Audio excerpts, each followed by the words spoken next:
Want a brilliant way to find a high-quality tenant for your rental property? This one is so simple, so powerful, it'll shock you. I'm Bryan Ellis. This is episode 154.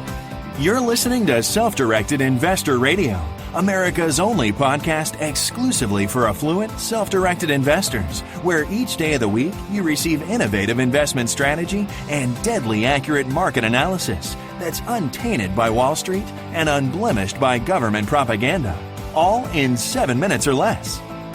Coming to you now from iTunes, Stitcher, and SDIRadio.com, here's your host, Bryan Ellis. Hello, SDI Nation. Welcome to the podcast of record for savvy, self-directed investors like you. If you're buying nice houses in nice neighborhoods as rentals, one thing is for sure. You have a huge vested interest in making sure that you're finding great, high-quality tenants. In fact, when you're buying into Class A type homes, the lower the concentration of rental properties versus owner-occupants is for your target area, the more important it is that you find what I call owner-quality tenants. Good news, I've got a brilliant and simple way to do that. But here's the thing. You shouldn't be managing your own property. You shouldn't do this yourself, even if you live next door. Let property managers do what they do, and you focus on building your portfolio. So maybe you should just tell your property manager to listen to this episode for your benefit. Just tell them to check out SDIRadio.com/154 to hear this concept. So here's the premise of the strategy. In nice Class A type neighborhoods, neighbors aren't usually thrilled when they learn that a property in the area has become a rental. We all understand why. There's the perception that more renters means lower property values. That's not inherently true, but that is what many homeowners think. But there's a great way to use that to your advantage to find high caliber, owner quality renters at exceptionally low cost. Here's how it works. First, get a list of every address in the neighborhood. You can buy that from a data service, or you can just take an hour one day and drive through the neighborhood and write them down. Either way is great. Second, send a postcard to every one of those addresses.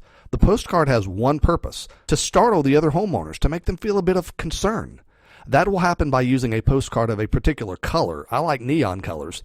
And by using very specific wording on the postcard. Something like, warning, one home in our neighborhood is in danger of decreasing the property values and it requires immediate action. Call this number for information. It's just a recorded message for residents of this neighborhood. Folks, the idea is that you write a postcard that's somewhat alarming because it mentions a threat to property values, but it's also vague because it doesn't mention which property is the threat. People are going to be interested both because they don't want to lose value in their property and they want to find out if it's their property that's the problem. So third, when owners in your rental's neighborhood call that number, what they'll hear is your voice on a voicemail message. You won't actually speak to them in person. They'll just hear the voicemail message. And your message will explain to them that you've bought the property, you're fixing it up, and you'll now be renting it out, and that it's extremely important to you that you help to protect and enhance the value of properties in that neighborhood.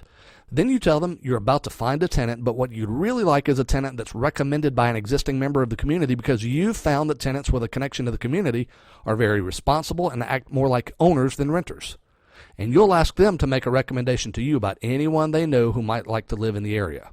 You might even sweeten the pot by offering a referral fee of some sort. Then at the end of the message, they'll hear a beep and they can let you know if they have a referral. Pretty cool, right? Now, it's really important that the postcard and the voicemail message be very, very well written. I can't stress this enough. Using the wrong postcard verbiage or the wrong voicemail message could not only make the strategy fail, but could also put you in a very negative situation with the neighbors.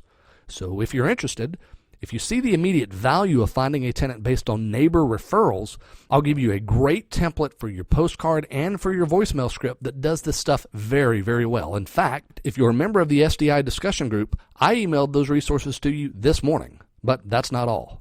As cool as it is to have the neighbors themselves find a tenant for you, that's not really the cool part. When you use the right kind of phone service for this, what happens is that the telephone numbers of the callers are collected, and the numbers that are cell phones are placed onto a list that makes it really easy for you to send a text message to everybody on that list whenever you want. Thus, you'll be able to easily find tenants again in the future with just a simple text message, and you could use the same list to help find a buyer when the time comes to sell that property. Having an easy way to quickly communicate with the entire neighborhood instantly, well, that's overwhelmingly valuable for a landlord.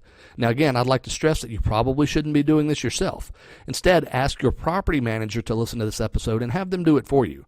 But it's a great strategy worth applying in your own rental property portfolio for sure. So would you like to have the sample postcard template I've written for this purpose along with the voicemail script template? and even a reference to a company who can provide the type of service that will play your voicemail and build a text message list from it? Well, I thought you would. Like I said, if you're a subscriber to the Self-Directed Investor Radio discussion group, then I've already emailed that information to you this morning, and it's in your inbox right now. Wait a minute. Don't tell me that you didn't get it. Well, that means one thing. It means you're not a part of the SDI discussion group.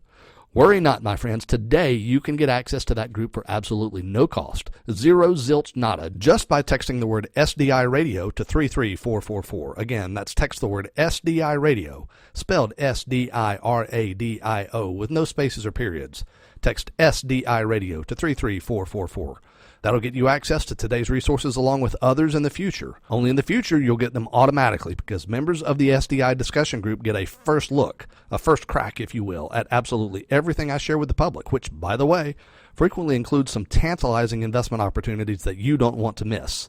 My friends, invest wisely today and live well forever. Thank you for listening to Self-Directed Investor Radio with Bryan Ellis. Don't miss a single episode. Be sure to subscribe to Self-Directed Investor Radio right now on iTunes, on Stitcher, and at SDIRadio.com. Your feedback is always welcomed via email at feedback@SDIRadio.com. This show is for entertainment purposes only and is not intended as legal or professional advice for your situation. Content is the property of the Self-Directed Investor Society.